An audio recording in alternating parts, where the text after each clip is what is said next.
ವೀಕ್ಷಕರೇ, ತಮಗೆಲ್ಲರಿಗೂ KP excellent ಕ್ಲಾಸಸ್ಗೆ ಸ್ವಾಗತ. ಸೊ ಈ ವಿಡಿಯೋದಲ್ಲಿ ನಾವು 7ನೇ ತರಗತಿ ಗಣಿತ ಪ್ರಕಾಶ ಭಾಗ 1 ಅದರಲ್ಲಿರ್ತಕ್ಕಂತಹ 2ನೇ ಅಧ್ಯಾಯ ಅಂಕಗಣಿತದ ಉಕ್ತಿಗಳು. ಈ ಅಧ್ಯಾಯದಲ್ಲಿ ಬರ್ತಕ್ಕಂತಹ ಪೇಜ್ ನಂಬರ್ 26ರಲ್ಲಿ ಬರ್ತಕ್ಕಂಥ ಪ್ರಶ್ನೆಯನ್ನು ನಾವು ಡಿಸ್ಕಸ್ ಮಾಡೋಣ. ಬನ್ನಿ, ಪ್ರಶ್ನೆ ಏನಿದೆ ನೋಡ್ರಿ. ಮುಂದಿನ ಪ್ರತಿ ಉಕ್ತಿಯನ್ನು ಹೋಲಿಸಲು ಗ್ರೇಟರ್ ದ್ಯಾನ್ ಅಥವಾ ಲೆಸ್ ದ್ಯಾನ್ ಅಥವಾ ಈಕ್ವಲ್ ಸಂಕೇತ ಬಳಸಿ ಜಟಿಲವಾದ ಲೆಕ್ಕಾಚಾರಗಳಿಲ್ಲದೆ ನೀವು ಇದನ್ನು ಮಾಡಬಲ್ಲಿರ. ಪ್ರತಿ ಸಂದರ್ಭದಲ್ಲೂ ನಿಮ್ಮ ಆಲೋಚನೆಯನ್ನು ವಿವರಿಸಿ ಅಂತ ಹೇಳಿದ್ದಾರೆ.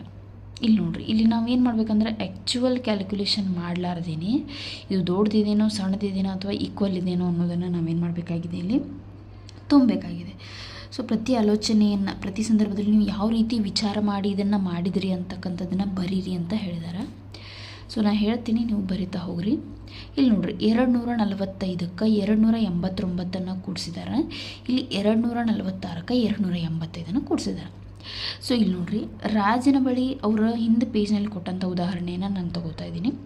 ರಾಜನ ಬಳಿ 245 ಗೋಲಿಗಳಿದಾವೆ, ನಿಮ್ಮ ಬಳಿ 246 ಗೋಲಿಗಳಿದಾವೆ ಅಂತ ಇಟ್ಕೋರಿ. ಸೊ ರಾಜನಿಗಿಂತ ನಿಮ್ಮ ಬಳಿ ಒಂದು ಮಾತ್ರ ಎಕ್ಸ್ಟ್ರಾ ಏನಿದೆ ಗೋಲಿ ಇದೆ. ರಾಜಗ 289 ಗೋಲಿಗಳನ್ನ ನಾನು ಕೊಡ್ತೀನಿ ಅಂತ ಇಟ್ಕೋರಿ, ನಿಮಗೆ 285 ಗೋಲಿಗಳನ್ನ ಕೊಡ್ತೀನಿ ಅಂತ ತಿಳ್ಕೊರಿ. ನಿಮಗೆ ಆಲ್ರೆಡಿ ಒಂದು ಮಾತ್ರ ಎಕ್ಸ್ಟ್ರಾ ಇತ್ತು. ನಾನು ರಾಜನಿಗೆ ಎಷ್ಟು ಎಕ್ಸ್ಟ್ರಾ ಕೊಟ್ಟೆ?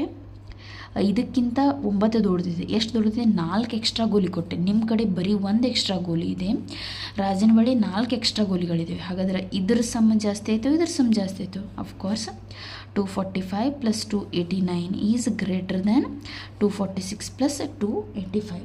ಸೊ ಇದನ್ನು ಯಾವ ರೀತಿ ಊಹೆ ಮಾಡ್ಕೊಂಡು ಹೇಳಿದ್ದೀನಿ ಅಂತ ನಿಮ್ಗೆ ಅರ್ಥ ಆಗಿದೆ. ಸೊ ನೆಕ್ಸ್ಟ್ ಅದೇ ರೀತಿ ಇದನ್ನು ನೋಡಿರಿ, ಬಿ 273 - 145 272 - 144 ಇದೆ ಅಂತ ಇಟ್ಕೊರಿ. ಒಬ್ಬ ರಾಜನ ಬಳಿ 273 ಗೋಲಿಗಳಿದಾವೆ, ನಿಮ್ಮ ಬಳಿ 272 ಗೋಲಿಗಳಿದಾವೆ. ನಿಮಗಿಂತ ರಾಜನ ಕಡೆ ಒಂದು ಮಾತ್ರ ಏನಿದೆ ಹೆಚ್ಚಿಗೆ ಗೋಲಿ ಇದೆ. ನಾ ಏನು ಮಾಡ್ತೀನಿ, ಅದರಿಂದ 145 ಗೋಲಿಗಳನ್ನ ತೆಗಿತೀನಿ. ಇದರಿಂದ ನಿಮ್ಮ ಕಡೆಯಿಂದ 144 ಗೋಲಿಗಳನ್ನ ಇಸ್ಕೋತೀನಿ. ರಾಜನ ಬಳಿ ಒಂದು ಎಕ್ಸ್ಟ್ರಾ ಇತ್ತು. ಸೊ 144ಕ್ಕಿಂತ 145 ಅಂದರೆ ಒಂದು ದೊಡ್ಡದಿದೆ.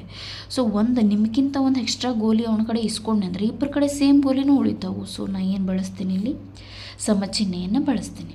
ಇದು ಗೊತ್ತಾಯ್ತಲ್ಲ. ಇನ್ನು ನೆಕ್ಸ್ಟ್ ಸಿ ನೋಡ್ರಿ, 364 + 587 363 + 589. ಇಲ್ಲಿ ನೋಡ್ರಿ, ರಾಜನ ಬಳಿ 364 ಗೋಲಿ ಇದಾವೆ, ನಿಮ್ಮ ಬಳಿ 363 ಗೋಲಿ ಇದಾವೆ. ರಾಜನ ಕಡೆ ನಿಮ್ಗಿಂತ ಒಂದು ಹೆಚ್ಚಿಗೆ ಗೋಲಿ ಇದೆ, ಆಯ್ತಲ್ಲ. ಸೊ ನೋಡಿರಿ, 587 ಗೋಲಿಗಳನ್ನ ನಾನು ರಾಜನಿಗೆ ಕೊಡ್ತೀನಿ, 589 ಗೋಲಿಗಳನ್ನ ನಾನು ನಿಮಗೆ ಕೊಡ್ತೀನಿ. 587ಕ್ಕಿಂತ 587 2 ಎಕ್ಸ್ಟ್ರಾ ಗೋಲಿಗಳು ನಿಮಗೆ ಹೋದಂಗೆ ಆಯಿತು. ಆಲ್ರೆಡಿ ಇವನ ಕಡೆ ಒಂದೇ ಎಕ್ಸ್ಟ್ರಾ ಗೋಲಿ ಇತ್ತು, ನಿಮ್ಮ ಕಡೆ 2 ಎಕ್ಸ್ಟ್ರಾ ಗೋಲಿ ಅಂದು. ಹಾಗಾದರೆ ರಾಜನ ಕಂಪೇರ್ ಮಾಡಿದ್ರೆ ನಿಮಗೆ ಒಂದು ಎಕ್ಸ್ಟ್ರಾ ಗೋಲಿ ಹೋಗಿರೋದ್ರಿಂದ ರಾಜನ ಕಡೆ ಕಡಿಮೆ ಗೋಲಿ ಇದೆ. ಅದಕ್ಕೆ ನಾನು ಬಳಸೋದು ಚಿಕ್ಕದು ಅಥವಾ ಲೆಸ್ ದೆನ್ ಸಿಂಬಾಲನ್ನು ಇಲ್ಲಿ ಬಳಸ್ತೀನಿ. ಇನ್ನು ಡಿ ಕ್ವಶನ್ ನೋಡಿರಿ, 124 + 245 129 + 245. ಈ 245 ಸೇಮ್ ಇದೆ. 174ಕ್ಕಿಂತ 129 ದೊಡ್ಡದಿದೆ. ಸೊ ನಾನು ಡೈರೆಕ್ಟ್ಲಿ ಏನು ಮಾಡಿಬಿಡ್ತೀನಿ, ಇದನ್ನು ಇದು ಗ್ರೇಟರ್ ದ್ಯಾನ್, ಇದು ದೊಡ್ಡದಿದೆ, ಇದು ಲೆಸ್ ದ್ಯಾನ್, ಇದು ಚಿಕ್ಕದಿದೆ. 124 + 245 ಈಸ್ ಲೆಸ್ ದ್ಯಾನ್ 129 + 245. ಕರೆಕ್ಟಾ? ಇನ್ನು ಲಾಸ್ಟ್ ಒನ್ ನೋಡ್ರಿ, 217 213 - 77 214 - 76. ರಾಜನ ಬಳಿ 213 ಗೋಲಿ ಇದಾವೆ, ನಿಮ್ಮ ಕಡೆ 214 ಗೋಲಿ ಇದಾವೆ. ನಿಮ್ಮ ಕಡೆ ಒಂದು ಎಕ್ಸ್ಟ್ರಾ ಗೋಲಿ ಇದೆ. ರಾಜಂಗೆ ಕಂಪೇರ್ ಮಾಡ್ರೆ ನಿಮ್ಮ ಕಡೆ ಒಂದು ಎಕ್ಸ್ಟ್ರಾ ಗೋಲಿ ಐತಿ. ನಾನು ರಾಜನ ಕಡೆಯಿಂದ 77 ಗೋಲಿ ತೊಗೋತೀನಿ, ನಿಮ್ಮ ಕಡೆಯಿಂದ 76 ಗೋಲಿ ತೊಗೋತೀನಿ. ನಿಮ್ಮ ಕಡೆ ಆಲ್ರೆಡಿ ಒಂದು ಎಕ್ಸ್ಟ್ರಾ ಐತಿ, ಮತ್ತು ರಾಜನಕ್ಕಿಂತ ನಿಮ್ಮ ಕಡೆ ಒಂದು ಎಕ್ಸ್ಟ್ರಾ ಗೋಲಿ ನಾನು ತೊಗೋತೀನಿ. ಹಂಗಾರೆ ಇವ್ರಿಗಿಂತ ನಿಮ್ಮ ಕಡೆ ಹೆಚ್ಚಿಗೆ ಗೋಲಿ ಉಳ್ದಂಗೆ ಅದಕ್ಕೆ ಇದು ಲೆಸ್ ದೆನ್ ಸಿಂಬಾಲನ್ನು ಬರ್ತದೆ. So 213 - 77 is less than 214 - 76. So ಇದನ್ನು ನಾವು ಆ್ಯಕ್ಚುಲಿ ಕ್ಯಾಲ್ಕುಲೇಷನ್ ಮಾಡಲಾರ್ದೇ ಊಹೆ ಮಾಡುವುದರ ಮೂಲಕ ನಾವಿಲ್ಲಿ ಯಾವ ಒಂದು ಸಿಂಬಲ್ ಬರುತ್ತೆ ಅನ್ನೋದನ್ನು ಇಲ್ಲಿ ನಾವು ತುಂಬಬೇಕಾಗಿದೆ. ನಿಮಗೆಲ್ಲ ಅರ್ಥ ಆಗಿದೆ ಅಂತ ತಿಳ್ಕೊತೀನಿ. Thank you.